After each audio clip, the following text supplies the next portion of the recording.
नमस्कार। बहुत सारा प्यार। कहते हैं कि जिंदगी का आखिरी ठिकाना खुदा का घर है। कुछ अच्छा कर ले या मुसाफिर, किसी के घर खाली हाथ नहीं जाते। 24 थैंक्स डिवाइन ऑर्डर का ये नया एपिसोड इस साल के आखिरी महीने में बनाने का हुक्म आया। लिखते बोलते वक्त एक गहरी सोच उठ रही है। आखिरी पहला, यानी हर अंत में भी एक नया आरंभ छुपा है, जुड़ा है। तो कहना बताना ये है कि जब भी लगे कि जीवन में अब कुछ शेष नहीं, सब खत्म, सब मिट रहा है, सब छूट रहा है, तो समझ जाइए कि एक नई शुरुआत, एक नया आरंभ आपके जीवन में भी आने को तैयार है।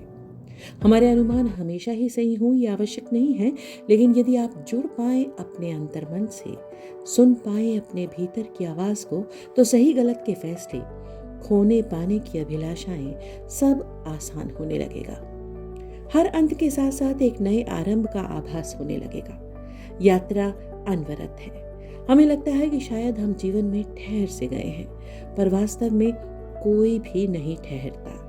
यात्रा सबकी चलती रहती है, लेकिन बेहतर है कि हम इसे समझें और अगले कदम को पिछले कदम से बेहतर बनाने का प्रयास करें, और वो भी फल की इच्छा के बिना, अपना कर्तव्य समझ के। बाकी जो करना है वो करता रहेगा, जिसने इस यात्रा में हमें भेजा है। हर कदम पर ये सोचना कि ये हो जाए तो बस फिर मैं चलूं, ये मिल जाए तो बस फिर सुकून आ जाएगा, बस ये खत्म हो जाए तब आगे सब ठीक होगा। अगर सब अच्छा है तो ये मान लेना कि कुछ डाउनफॉल नहीं होगा बिल्कुल गलत है। अरे भाई, जीवन चक्र है, घूमेगा ही। अप्स एंड डाउन्स आएंगे नहीं तो फिर सबक कैसे मिलेंगे? दुख नहीं होंगे तो सुख की अनुभूति अधूरी रह जाएगी, और अगर डूब गए सुख में तो दुख भरपूर सताएगा। तो अपने अंतर्मन की सुनिए। सम रहना यानी स्टेबल रहना, यानी संतुलित रहना क्या है, उसे जानिए, उसे समझिए और उसके लिए प्रयास कीजिए। जाते इस वर्ष का धन्यवाद करना बिल्कुल मत भूलिएगा, क्योंकि जो कुछ भी दिया इस जाते हुए वर्ष ने, खुशियां या सबक, उसने हमारी यात्रा में हमें यकीनन आगे बढ़ाया है। और अपने और अपनों को ढेर सारी शुभकामनाएं जरूर दीजिएगा, क्योंकि एक और नया वर्ष आ रहा है जिसमें हमें पूरी सकारात्मकता के साथ, अपनों के साथ आगे बढ़ना है अपनी यात्रा में। और कुछ इसी से मिलती जुलती एक खूबसूरत कहानी पिछले दिनों मेरी नजर में आई, उसे आपके समक्ष रखना चाहूंगी। देखते हैं ये कहानी आपको कितनी खूबसूरत लगती है। तो कहानी कुछ यूं है। 20 साल तक मेरे पूरे परिवार ने मेरे चाचा को एक बेकार पैरासाइट की तरह ट्रीट किया था। लेकिन उस रात जब मैं आधी नींद में था, चाचा के कमरे से उठने वाली वो आवाज जिसने सब कुछ बदल दिया। पहले तो मुझे लगा कि हवा होगी, लेकिन नहीं, दरवाजे के पीछे कोई धीमे धीमे रो रहा था। मैंने कदम रोके।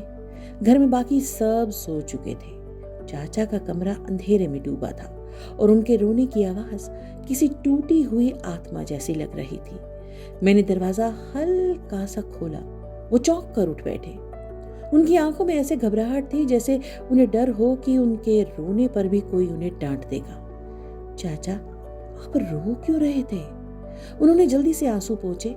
कुछ नहीं बेटा, आदत है, 20 साल की आदत है, कोई पूछने वाला नहीं। उनकी कांपती आवाज मेरे दिल में हथौड़े की तरह लगी। हमारा पूरा परिवार उन्हें नालायक, बेकार, कमाऊ ना होने वाला बोझ समझता था। हर त्योहार पर, हर दावत पर, हर माहौल में चाचा को ही सुनना पड़ता था। गुस्सा किसी का, पर निकलता चाचा पे था। ये घर में खाकर क्या कर रहा है? कोई काम धंधा नहीं, बस पड़े रहते हो, किसी काम के नहीं हो। ये सब ताने उन्हें दिन रात सुनने होते थे। लेकिन उस रात उनके कमरे में रखी एक पुरानी धूल भरी फाइल ने मेरी दुनिया ही बदल दी। मैंने फाइल उठाई तो चाचा ने रोकना चाहा। नहीं नहीं नहीं, उसे मत खोलना प्लीज, उसे मत खोलो। लेकिन देर हो चुकी थी। पहला ही पेज देखकर मेरी सांस अटक गई।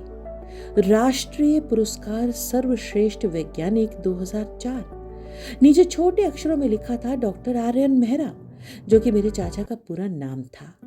मेरी आंखें फैल गई। मैं दौड़कर अगला पन्ना देखने लगा। दूसरा पेज एक अमेरिकी यूनिवर्सिटी का पत्र। आपकी रिसर्च हमारे देश में भी लागू की जा सकती है, कृपया तुरंत संपर्क करें। फिर तीसरा पेज, भारत सरकार की तरफ से लंबा कॉन्ट्रैक्ट। चौथा, उनके बनाए प्रोजेक्ट की ब्लूप्रिंट। पांचवा पेज, मेडिकल रिसर्च पेपर जिस पर उनका नाम सबसे ऊपर था। मैं हक्का बक्का था। चाचा, ये सब क्या है? आपने कभी बताया क्यों नहीं? उन्होंने एक दर्द भरी मुस्कान दी। क्या बताता बेटा, किसको फर्क पड़ता? घर वालों को तो बस ये दिखता है कि मैं कमाता नहीं, पर ये कोई नहीं जानता कि एक एक्सीडेंट में मेरा पूरा दिमागी बैलेंस बिगड़ गया था और डॉक्टर ने मुझे कहा था कि अब कुछ साल रेस्ट करो। पर यहाँ रेस्ट का मतलब बेकार हो गया। मैं चुप था क्योंकि हर शब्द तीर की तरह लग रहा था। और हाँ, उन्होंने धीरे से कहा, मैं ये फाइल छुपा कर रखता हूँ क्योंकि अगर किसी ने देख लिया तो कहेंगे, अरे पहले इतने बड़े थे तो अब क्या हो गया। मैं बोझ नहीं कहलाना चाहता था बेटा, पर मैं खुद से शर्मिंदा हो गया। 20 साल तक हमारा परिवार उन्हें ताने देता रहा और वो अपने टूटे सपनों के साथ चुपचाप जीते रहे। मैंने उस रात बिना किसी को बताए चाचा के सभी दस्तावेज स्कैन करवाए, उनकी फाइल सही करवाई और अगले दिन ही उनकी रिसर्च से जुड़े पुराने संपर्कों को मेल लिखकर सब भेज दिया। 2 हफ्तों बाद एक बड़ा चमत्कार हुआ। चाचा के लिए कॉल आया, सर हमें आपका पुराना प्रोजेक्ट मिला, हम आपको सलाहकार वैज्ञानिक के रूप में जोड़ना चाहते हैं। चाचा की आंखों से आंसू निकल आए। उन्हें लगा शायद ये सपना है, लेकिन नहीं, ये तो सच था, उनका सच। और जिस दिन चाचा पहली बार मीटिंग के लिए तैयार होकर निकले, घर वाले सब खामोश खड़े थे। सबके चेहरों पर शर्म थी, आत्मग्लानि थी, जो किसी को भी अपना असली रूप दर्पण में देखकर महसूस होती है। चाचा ने सिर्फ इतना कहा कि मैं किसी से गुस्सा नहीं हूं, बस अब खुद को साबित करने की जरूरत नहीं है। 20 साल का वक्त आदमी को बहुत कुछ सिखा देता है। आज चाचा देश के सबसे बड़े रिसर्च प्रोजेक्ट में सलाहकार हैं। उनकी इज्जत अब वहाँ है जहाँ हमेशा से होनी चाहिए थी। और मैंने एक चीज़ सीखी कि किसी भी इंसान को उसकी मौजूदा हालत से जज मत करो। किसे कितनी चोटें लगी हैं, कौन क्या झेल कर यहाँ पहुँचा है, ये हम नहीं जानते। कभी कभी सबसे बड़ा हीरा घर के कोने में धूल में कहीं पड़ा होता है।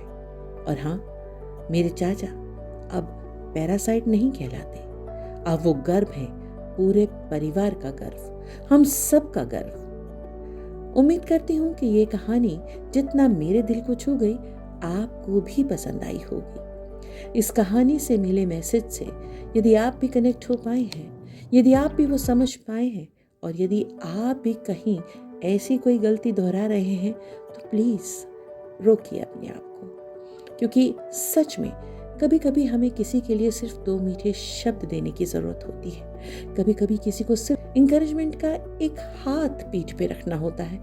बस इतना ही तो कहना होता है कि let go and move forward. तो आपको कैसी लगी ये कहानी ज़रूर बताइएगा, मुझे इंतज़ार रहेगा।